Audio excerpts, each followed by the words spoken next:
unfortunately, they were still just not getting it done fast enough to his liking. So he's like, fuck it, I'm gonna get my own rubber stamp made that said frantic. So hello everybody and welcome back to another video. Today we're gonna be checking out Olympic Sniper Turned Battleship Commander Willis Ching by the Fat Electrician, guys. Yes, I've had a bunch of recommendations ever since we've been checking out Fat Electrician videos to check this video out. I don't know anything about this this fella, Willis Ching, never heard of him. But apparently he is an Olympic sniper, and apparently he was a battleship commander. So we'll see what those two things have to do with each other. I'm not sure if maybe being a sniper has something to, or has something in common with being a battleship commander. I know both are, I guess, like taking extremely long-range shots at each other. With battleships, you know, you're talking the distance of what, tens of kilometers potentially, right? So shit, I mean, maybe it's applicable. I don't really know. Guess we'll find out here today. If you guys enjoy, make sure you guys hit that like button and subscribe if you're not subscribed. A bunch of you guys keep coming back for these videos and you're not subscribed, and you know, I just don't understand, because it's free, you know, and you get a notification. What do I know? Anyway, guys, without any further delay, let's get right into this video. We're already liked up. Everything should already be good to go. Quality's 1080, full screen. Without any further delay, guys, let's get it. this man is the greatest gunslinger of all time, and you've probably never even heard of him. Definitely have not. Today we're talking about Willis Augustus Lee, aka Jesus. Ching Lee. This man won 5 Olympic gold medals in a single year for Looks like a shooting, Chad. then went on to become a battleship commander and used the same principles that he learned at long-range precision shooting and applied them to the massive 16-inch guns on the USS Washington to become the most successful battleship commander ever, and he did all of it with myopia. Wait, what's myopia? Nearsightedness. Okay, shit. Fuck. Fair play. I mean, I also, believe it or not, guys, I know you guys have never seen this. I also too have a pair of glasses. You know, I don't really wear them, you know, but yes, I too wear glasses, so I feel that, brother. But first, a word from our sponsor. This video is brought to you by Delete Me. Oh, Nicholas, Delete Me? I thought you would never ask. Oh my fucking god. MP5? Come and find out. I'm actually kind of jealous. MP5, damn. I gotta go. I'll be right back. 1 minute, maybe 2. Okay, yeah. No, he has to see if the MP5 is real, yeah. Sorry about that. Like I was saying, this video is brought to you by Delete Me. All right, here's the deal. It's super straightforward. You give Delete Me money, they I'm sure it was. and they make sure that data brokers on the internet aren't selling your personal information, because if Delete Me submits an opt-out request, these data brokers are legally required to take that information down and quit selling it. The problem is there's hundreds of data brokers and they make it unnecessarily difficult to submit these opt-out requests, so Delete Me does all of that for you. And yes, so most convenient. of these data brokers more than likely have your information, because we've all signed up for a free trial or we've all downloaded a free app, and whenever you click that little check mark that says I agree to these terms of service, inside of those terms of service it usually says, hey, our app or our service isn't actually free, and the way we make money is we use this to harvest all of your data, and then we turn around and sell that data on the internet, and that's how we make money. If so facto, our app or our service isn't free, we've just turned you into the product, and now we're gonna sell you. I think we can all agree that's not cool, but that's the unfortunate fact of life. Nothing is actually free. But here's the good news. You sign up for Delete Me, you use the discount code Electrician, it's gonna save you 20%. You're gonna end up paying like $6 a month to get all your information deleted off the internet, and all that not too bad at all. You've already enjoyed. While it might not actually be free, Delete Me can make sure it only costs you like $6 a month instead of having all your personal information sold on the internet. So go check them out. All of that link and discount code down below. Let's get back to the video. On today's episode of I of course don't know if this discount code is still applicable. I mean, this video is a year old, so perhaps not, but 20% off. If that code still works, I mean, shit, dog, worth a try. Go try to use Electrician if you plan on getting Delete Me. It might still work. 20% off. Might as well try it, you know? Who knows? So go check them out. All of that link and discount code down below. Let's get back to the video. On today's episode of Badasses with Bad Eyesight, Ching Lee, born in a small town in Kentucky in 1888. His father was the local judge and had a lifetime cigarette in hand, binoculars also in hand. On to his son, Lee Jr. By the time Lee was 10 years old, he was such a good shot that he could shoot a bird in flight with his .22. Because of that, he became his small local town's pest exterminator. Anytime anybody had any rodent or any type of pest that they wanted gotten rid of, they would call the young Ching Lee and he would take care of it for them. In addition to his passion for shooting, he also thoroughly enjoyed blowing shit up for fun because, well, there's not a whole lot to do in Kentucky in the early 1900s, and I suppose that's true.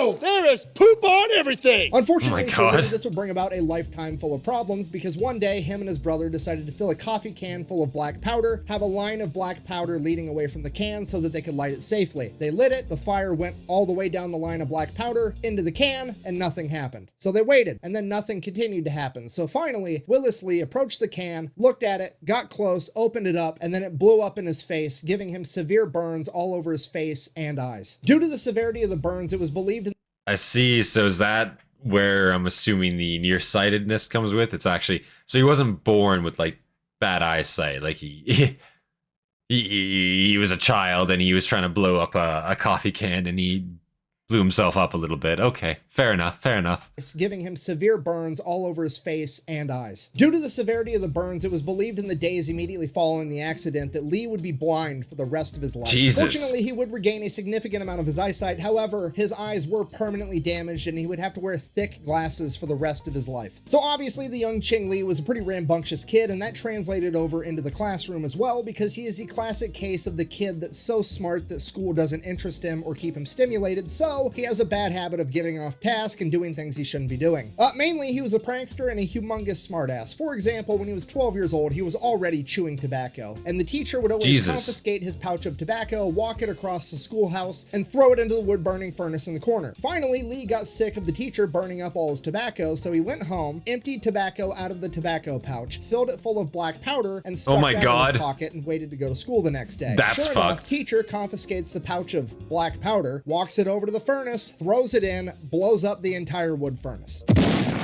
And then, in true smartass fashion, when Lee got in trouble for it, he said, look, this isn't my fault. You took my shit, didn't ask me what it was, and then threw it into fire. That's 100% on you. On another occasion, the teacher had the audacity to send Lee home because his shoes weren't shined enough. So he went home, shined his shoes, stuck paper sacks over his shoes, and tied them up top with a rope. He then walked to school and refused to take the paper bags off because he didn't want his shoes to become unshined and not be within the school's dress code. With the culmination of all these things, Lee's father realizes that he needs to get his son into the So he is a smartass, but like he's a smartass with cause. He's just taking shit a little too literally. But I will say, like, the whole like taking my shit, throwing it in the fire. Now, mind you, he was what, like 12?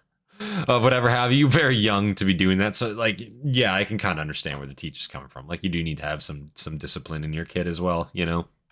in the school's dress code. With the culmination of all these things, Lee's father realizes that he needs to get his son into the military as soon as possible so he has some way to positively channel all of this energy, otherwise he's going to end up in jail or worse. So being that he was already a judge, he pulled some strings, gets his kid into Annapolis at the age of 16. Annapolis is where he would get his lifelong nickname of Ching. Originally it was a different C word that's actually a racial slur. Apparently it changed to Ching over time just because it was easier to say. Now they didn't give him that name because he is Asian. He's a white dude from Kentucky. However, he does kind of look like he could be Asian. He wears round, thick glasses. His last name is Lee, and he is a huge Asian history nerd. Sometimes even going as far as signing his signature in Chinese symbols. What I'm trying to tell you is if this were modern times, this dude would definitely be watching anime. I see. You've never kissed someone? Huh? No, of course not. Why? You're married and have children. Yeah, duh, but what's that have to do with kissing?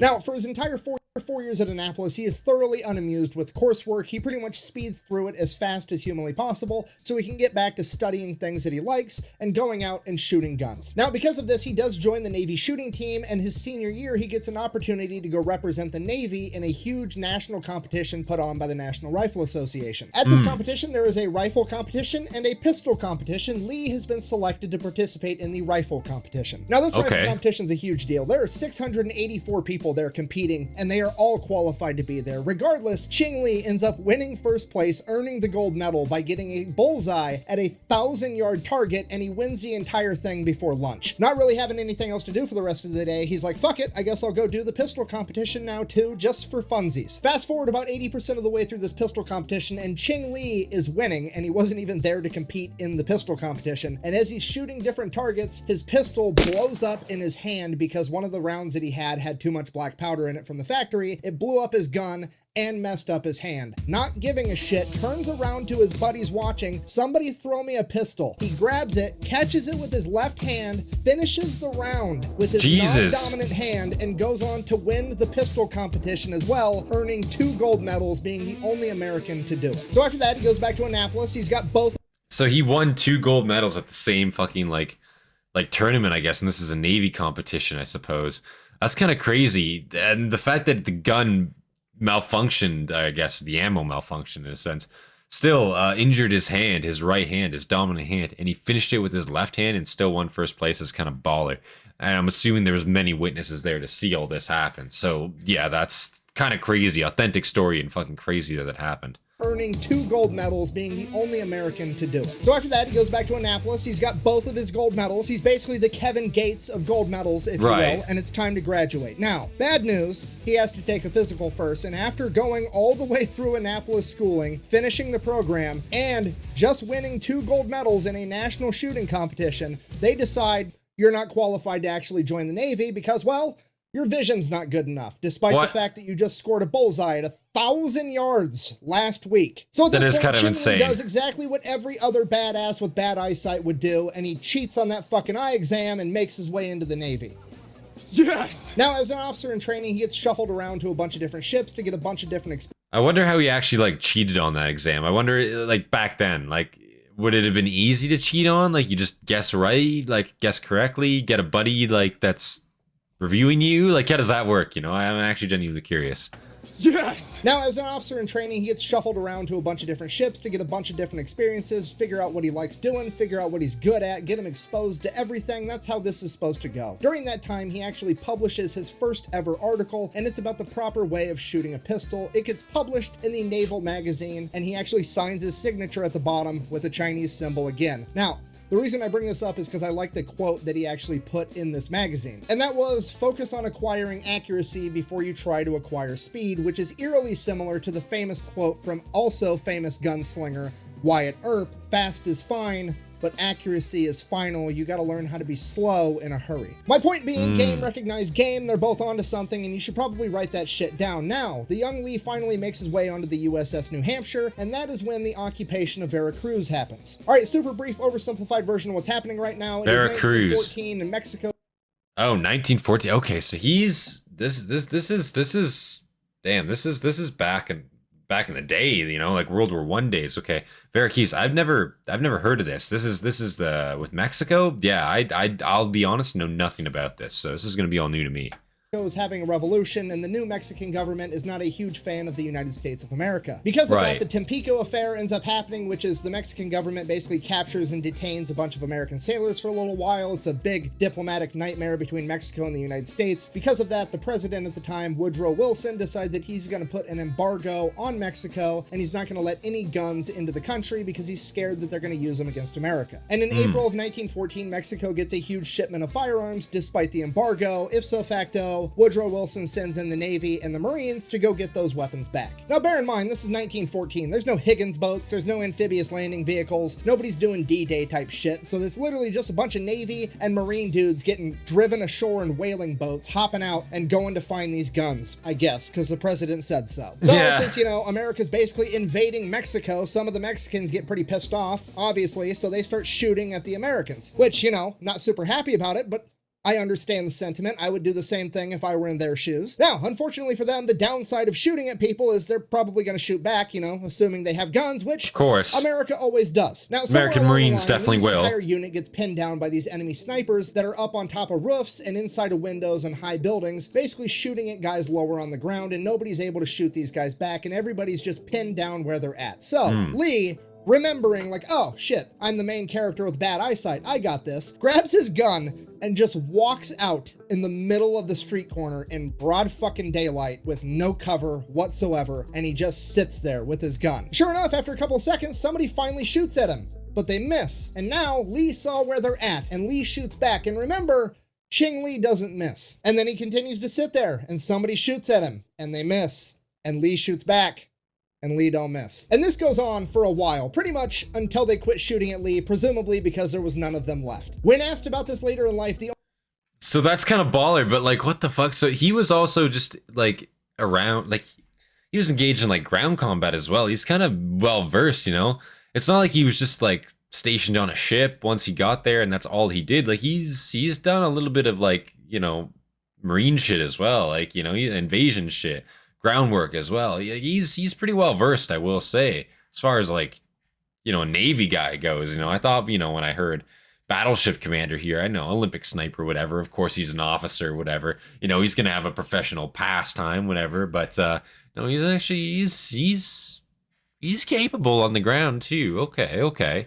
Until they quit shooting at Lee, presumably because there was none of them left. When asked about this later in life, the only thing Lee would say was, quote, "Yeah, I think I got a couple of them." Of all the men who were there and actually saw it, many of them had a much less modest version of this story to tell, with some of them claiming as many as 12 men were dispatched by Lee, all the while he was giving them the first chance to shoot at him. Then later, during this Veracruz side quest, Lee is also credited again with saving a man's life by running through gunfire to get him and provide medical attention. The man is literally Clint Eastwood, except it's 1914 and he's real. Right. You're gonna look awfully silly with that knife sticking up your ass.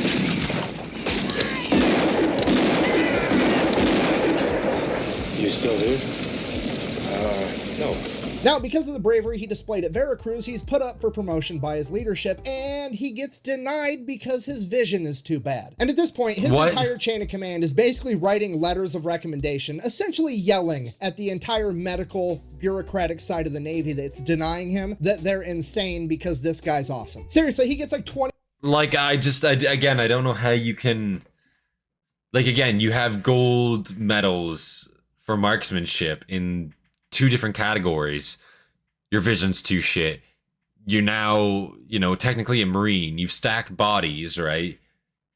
Everyone's saying that your vision's fine. Like, you're a complete fucking killer. He's got this, he's the man. Like, we want him in charge. Vision's too shit.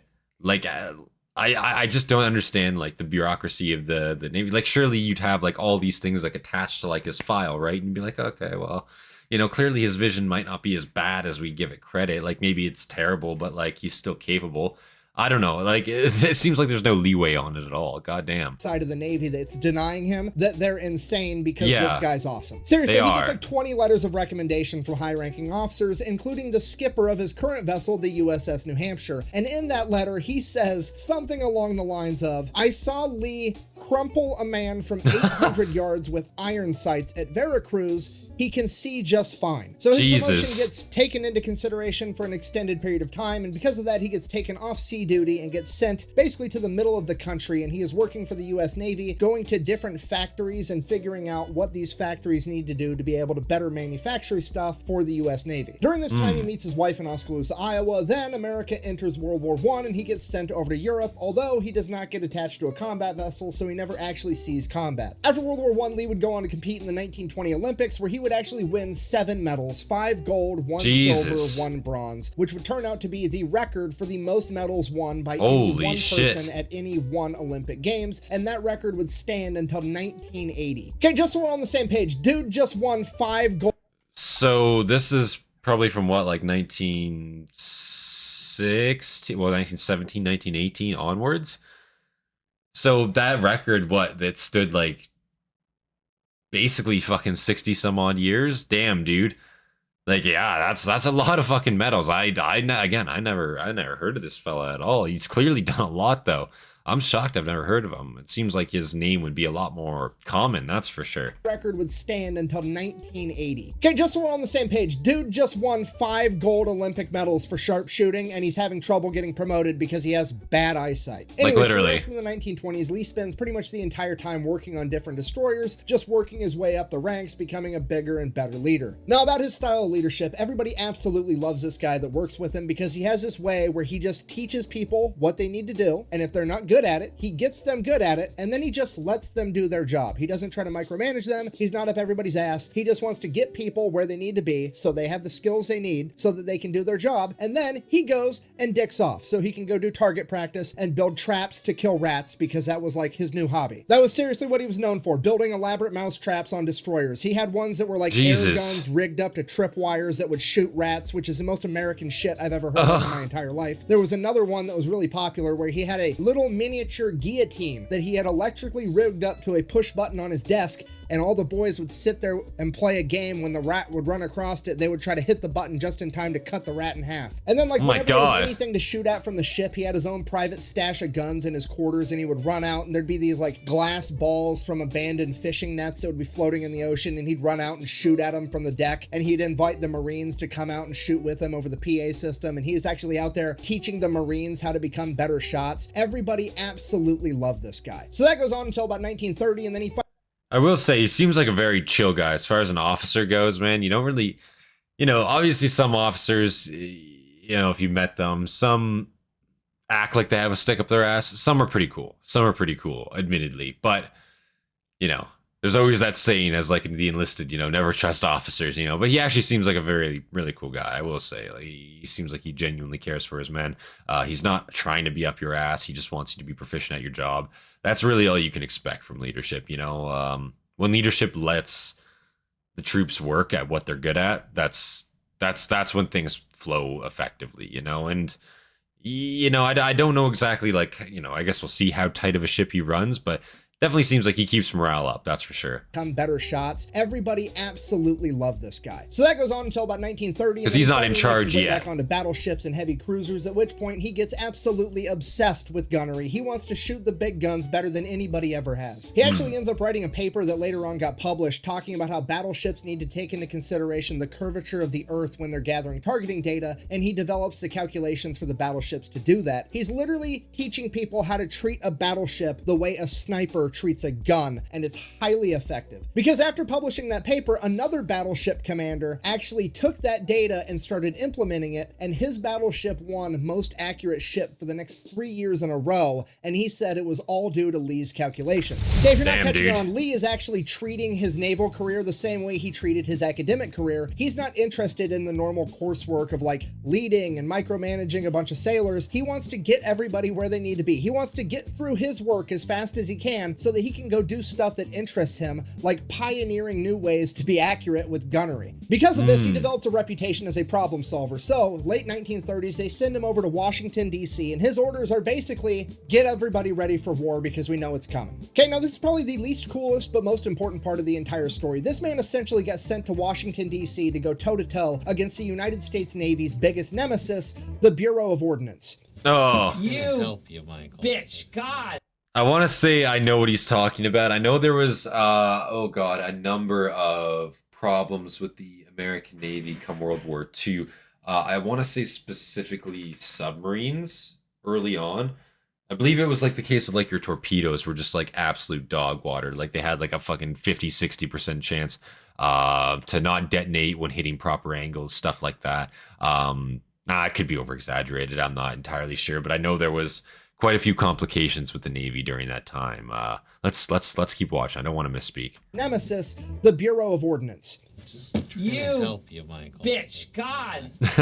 You're very helpful, aren't you? You try to help everybody. Do you want to play another game? Okay, if you don't know, the Bureau of Ordnance is a bureaucratic nightmare that does nothing but slow down and halt any progress the U.S. Navy tries to make at literally anything ever. For example, if you remember like a month ago when I made the USS Parchi video with Lawson Red Ramage, and he was shooting torpedoes at all these Japanese ships, but the torpedoes would hit and then not blow up because they were duds, because it's a known fact that the Mark 14 torpedo fucking sucked, and he complained to the chain of command, and the chain of command told him, too bad, you just suck at torpedoes, the torpedoes are fine. That was the Bureau of Ordnance. So basically, the chain of command has sent Lee to Washington, D.C. to go toe-to-toe with these guys because they know that Lee doesn't have the time or the temperament to put up with their bureaucratic bullshit, and they're absolutely correct because Willis Lee is about to turn into a wood chipper for red tape. So Lee shows up and he starts learning and finding out about all these fancy new toys the Navy has that are just being held up by bureaucratic nonsense. For example, I don't know, fucking radars. Lee, being the forward thinker that he is, he's like, you can put a screen in my office that tells me where the enemy is so that I can shoot them with my big ass guns without even having to see them. Yeah, put that on every fucking ship in the Navy. What's wrong with you? But don't worry, because the Bureau of Ordnance and their infinite fucking wisdom doesn't seem to agree with Lee, and they don't think they're going to be that big of a deal, and they just want to put them on some ships, and they don't want to waste all their money on radars because they're dumb, apparently. But they know Lee's not going to take no.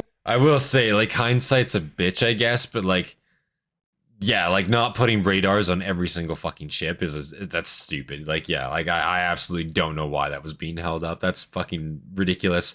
I think that was one of the biggest advantages I think the American Navy eventually ended up having over like the Japanese, for example, right? Was the fact that technologically the Japanese Navy was not there, right? Like strategically, their commanders and whatnot were fantastic. They had great naval prowess in terms of their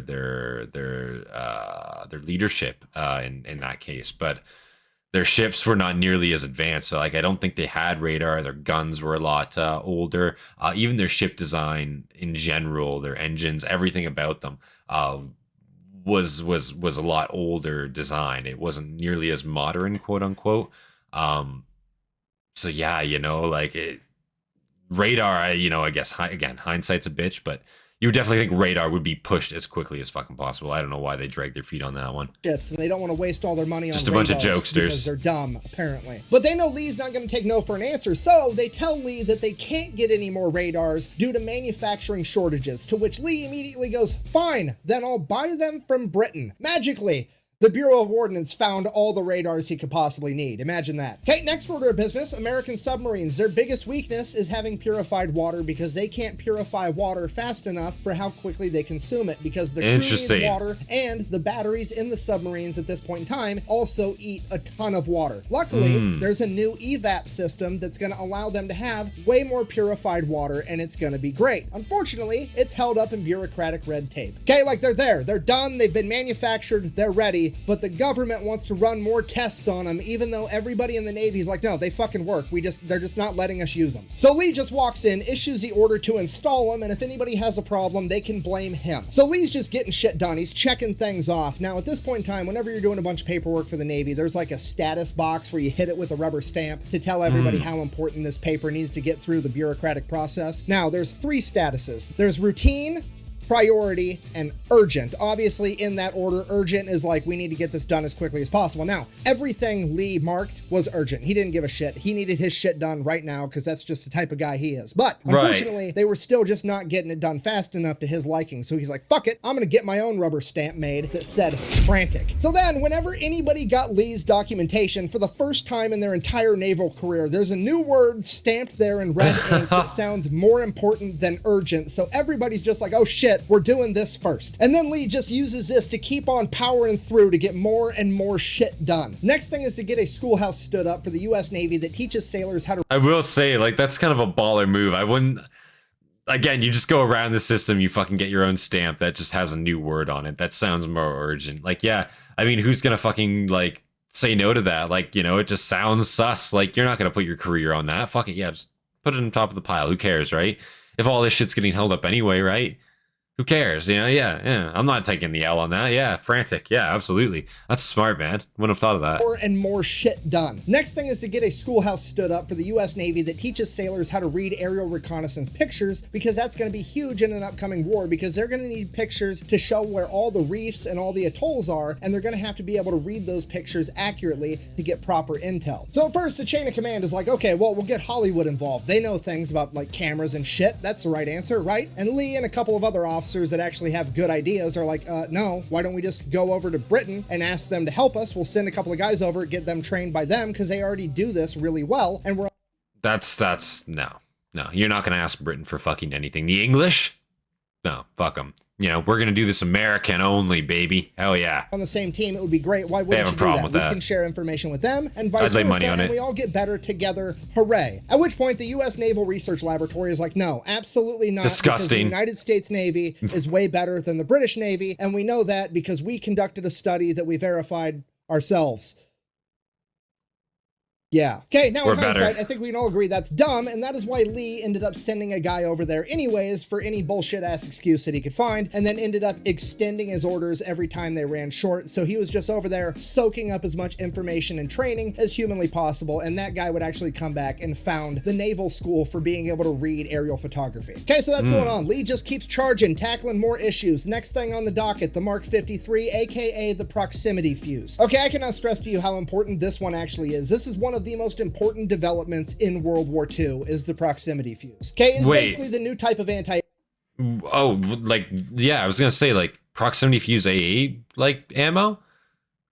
Yeah, okay. This was invented during this time, and it was the Americans that did it. Really? Okay. Yeah, no. I don't know when exactly it was invented, and I don't know if it other countries had it already. But goddamn, yeah, no. Proximity fuse is extremely useful. Prior to proximity fused ammo, I'm pretty sure it was the case of you had to manually kind of infer how high that aircraft was up, time your ammo for that, and then go from there, right? And shoot on the trajectory of that aircraft. Massive pain in the ass with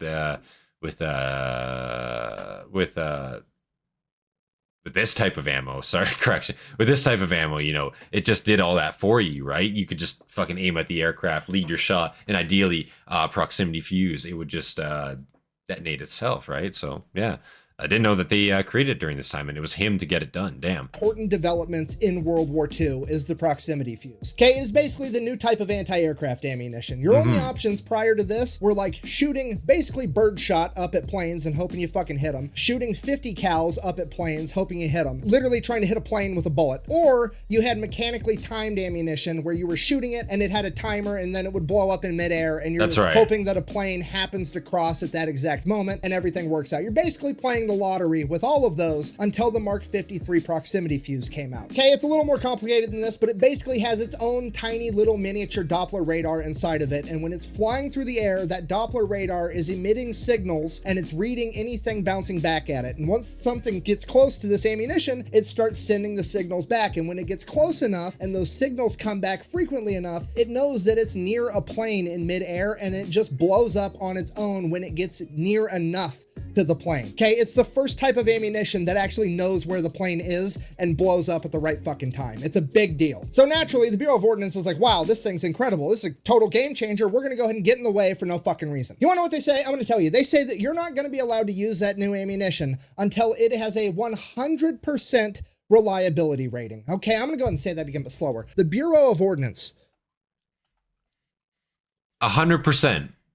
I can't list a single thing in my military career that I ever used that had 100% reliability. Not one thing, if you want me to be completely honest. Nothing has 100% reliability. My car does not have 100% reliability. My computer does not have 100% reliability, as we all know, I'm sure.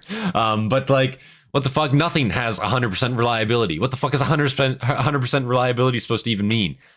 100%. Get the fuck out of here with that 100% number. Like what? Percent reliability rating. Okay, I'm gonna go ahead and say that again, but slower. The Bureau of Ordnance said that you're not allowed to use this new ammunition until it is 100% reliable. Okay, you understand for an ammo is crazy. That is. You know what's 100% reliable? Nothing. Nothing is 100% reliable. Fucking condoms don't even have 100% reliability, right? You want to get technical? Fucking abstinence isn't even 100% reliable because Jesus was a thing. Okay, I'm pregnant. From That's my facts. finger? No, you don't understand. God has blessed me with his child. You banged Kevin God from South Nazareth? You want to know how smart and forward-thinking Ching is? It's like 1939, and he already knew that the future of naval warfare was going to be all about the carriers, and he's 100% right, but he knew at this point in time, okay, because they came and they wanted to build this class of American heavy cruisers. It was going to be the Alaska class. They made 2 of them, but they wanted to make like fucking 10 of them. And Lee came in and was like, no, those are dumb. You shouldn't have made the first 2. Take all those resources, all that money, all that everything, build more fucking aircraft carriers. He was very adamant about it from the very start, and he ended up being right, and that's exactly what the Navy did, and it had a humongous impact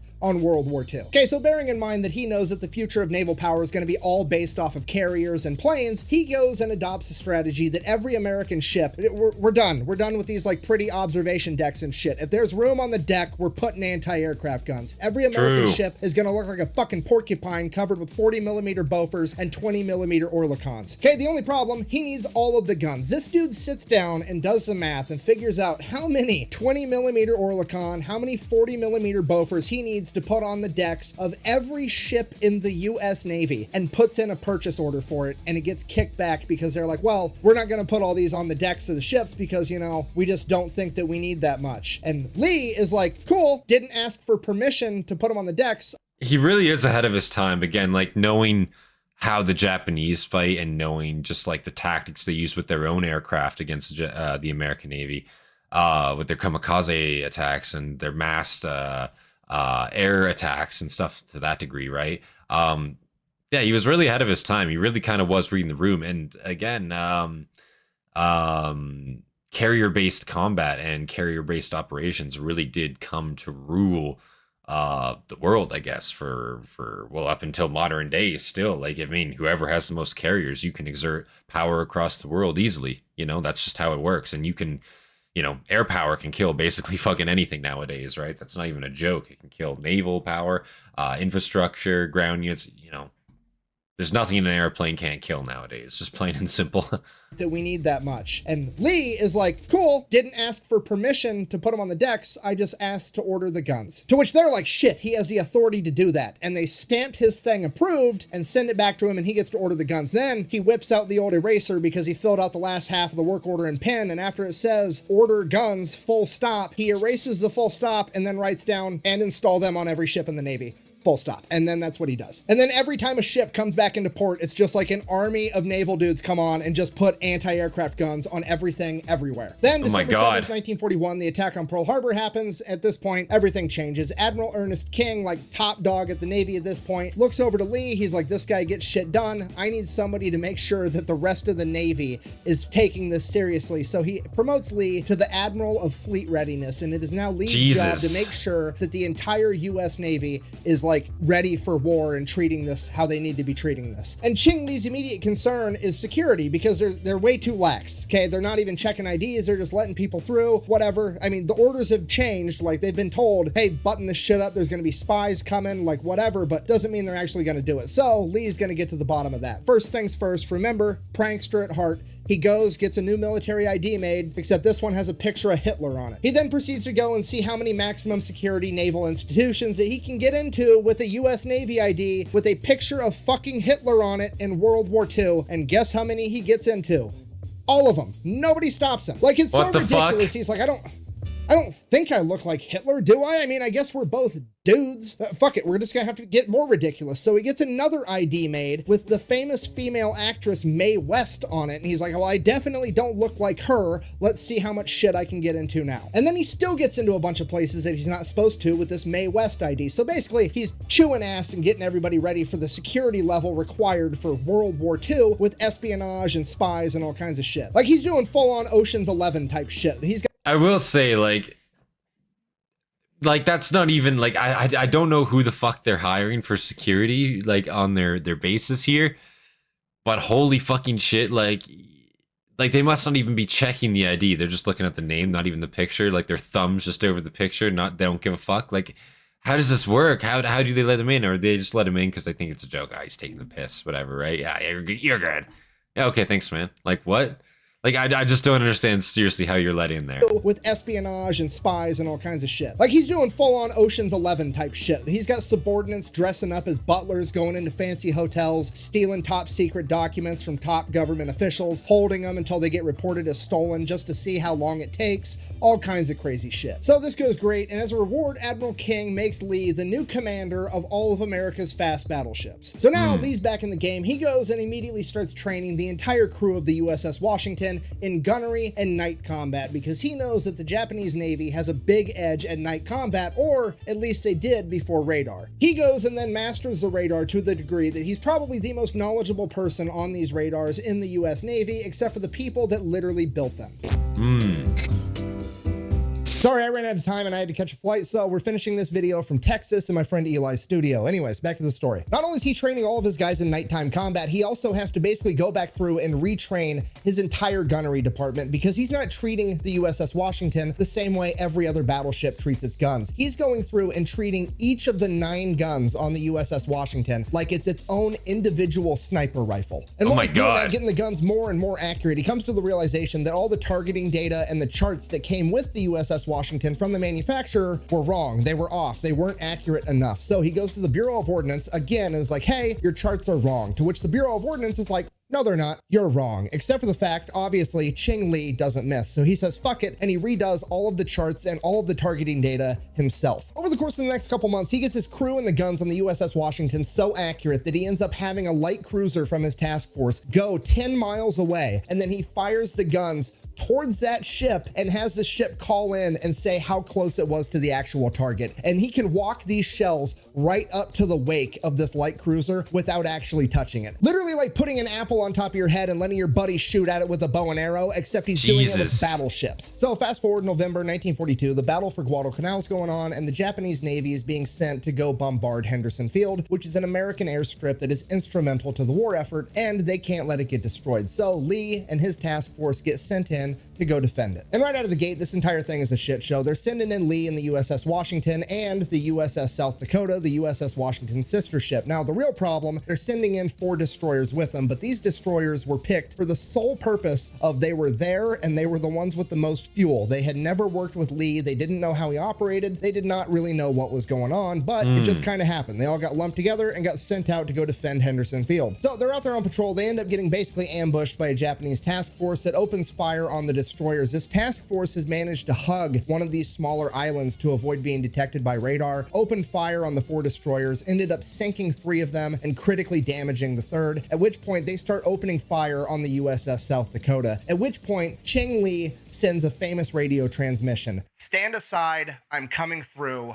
This is Ching Lee." Now, this Japanese task force has a couple of destroyers. It also has the IJN Otago and the Takao, both of which are heavy cruisers. And they have their flagship, the IJN Kirishima, which was originally a battle cruiser, but in the 1930s, it got a bunch of upgrades in armor and firepower, having it reclassed as a battleship. This is now a battleship versus battleship fight. The Japanese task force is continuing to target the South Dakota. Lee sneaks around the backside, clears the South Dakota, turns all 9 of his guns, and opens fire directly at their flagship, the Kirishima. And with the first salvo, he hits, and then he keeps hitting, and he hits more, and he's hitting the enemy so hard, so fast, so accurately, they don't even start returning fire. And within the span of 5 minutes, he manages to hit the Kirishima with 20 main battery hits and 24 hits from his secondary 5-inch guns. That'll do it. Shells is 16 inches in diameter and weighs 1,700 pounds. Willis Ching Lee just bitch slapped the Kirishima with a goddamn car dealership in 5 minutes. Okay, just so we're on the same page, the Kirishima has now been reclassified twice. The Japanese upgraded it and reclassified it from a battle and he cruiser just to a fucking battleship, demoed and it. Ching Lee has now just downgraded it from a battleship to a fucking coral reef, and he did it in 5 minutes. This is the last time in world history that a battleship sank another battleship in combat. Now, at this point, the USS South Dakota's had so many electrical problems that the guns are down and the radio's down. Lee has no way to communicate with the South Dakota, but he can tell that it's trying to pull away from the fight, and it's still getting attacked by the 2 Japanese heavy cruisers and the destroyers. So Lee, not knowing the status of the USS South Dakota, decides that he is the most able man in this fight, and he needs to get all of their attention so that they can come fight him instead. So he opens fire on the heavy cruisers, trying to get their attention, which he gets. He then proceeds to go the opposite direction as the USS South Dakota so that they quit chasing it down and they chase him instead. So they're chasing him down, but here's the problem. They're chasing him. They're behind him. He can't turn the ship around to shoot at him with the big guns without getting shot in return, and he doesn't want to get his boat shot up because this isn't a boat, it's a goddamn precision instrument, okay? This is a giant fucking sniper rifle. I don't want to be taking shots. So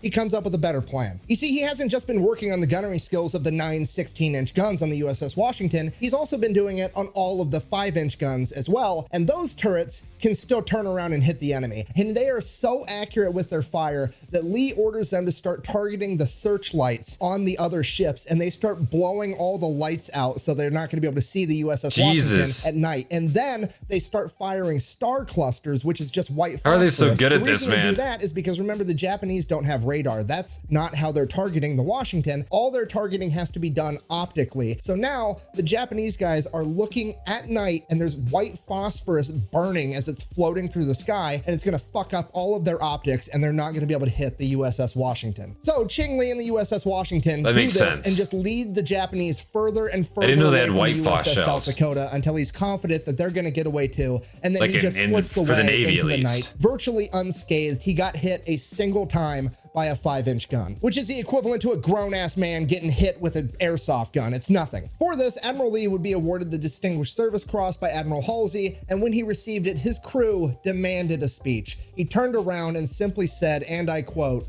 "You want it, I'll wear it," which is one of the coolest things I've ever heard a military leader say ever. For the rest of World War II, it was honestly pretty quiet for the USS Washington. They were involved in some shore bombardments, and they mostly just ran anti-aircraft operations for the aircraft carriers because it was a carrier-based war. Then by 1945, all of the Japanese battleships had been recommissioned into coral reefs, and there just wasn't any reason to have all the fast battleships around anymore. So they took Lee from the battleship and they wanted to use his talents elsewhere, because now the biggest threat to the US Navy was kamikazes, and they wanted Ching Lee to be working on the anti-aircraft measures to help prevent this. Unfortunately, this story does not have a happy ending, because as he made his way back to America to begin working on those anti-aircraft measures, on August 25th, 1945, he would suffer a massive heart attack. Oh, really? Kill him in a matter of minutes. So in conclusion, that is a story of Willis Ching Lee. He is one of the most important people in naval warfare history, and he gets nowhere near the credit that he deserved. I will say there, what a way to go out. A disappointing end, I will say. I mean, you know, it is what it is. It's real life. It's not always a happy ending, of course, but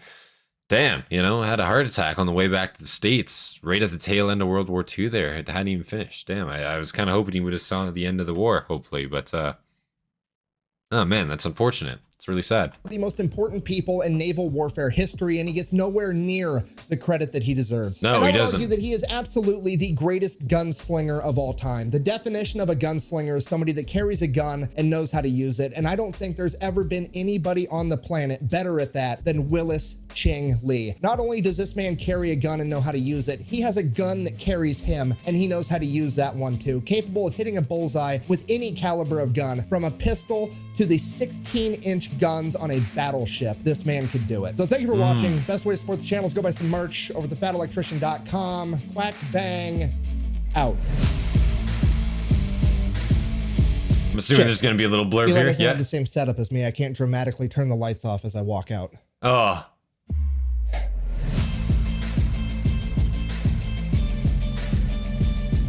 What an awesome video there, guys.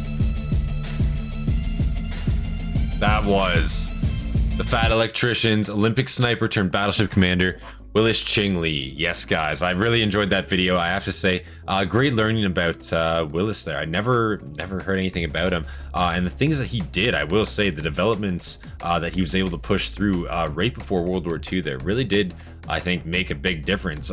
Specifically the fuse, the AA fuse rounds that he pushed for. Those probably made all the fucking difference, if you want me to be completely honest with you. Basically just means that you won the naval war in a sense, or at least the defensive naval war, defensive air war, I will say. You basically just ended up winning that due to that reason, and the fact that he had the foresight to know that carrier-based operations were going to rule the modern warfare scene.